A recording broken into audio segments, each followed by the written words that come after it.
અમદાવાદમાં state bank of ઇન્ડિયાની નારાયણનગર ચંદ્રનગર શાખાએ એક વિવાદાસ્પદ પગલું ભર્યું છે. શાખાએ સગીર ખાતા ધારકના ચેક દ્વારા કરાયેલ ઇનિશિયલ પબ્લિક ઓફરિંગ અરજીને સ્વીકારવાનો ઇનકાર કર્યો છે, જેને લઈને વિવાદ ઉભા થયા છે. અંકિત શાહે પોતાના સગીર પુત્રના ખાતામાંથી ચેક દ્વારા બોરોના આઈપીઓ માટે અરજી કરી હતી, પરંતુ શાખાના સર્વિસ મેનેજર દીપક ઠાકોરે આ અરજી ટેકનિકલ કારણોથી નામંજૂર કરી હતી.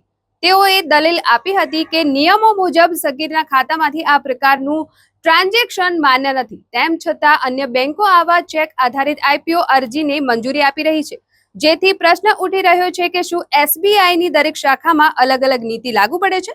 જ્યારે અરજદારે વધુ સ્પષ્ટતા માંગવી ઈચ્છી ત્યારે શાખા મેનેજરે જવાબ આપવાનો ઇનકાર કર્યો અને કહ્યું, તમારે જે કરવું હોય તે કરો, હું જવાબદાર નથી.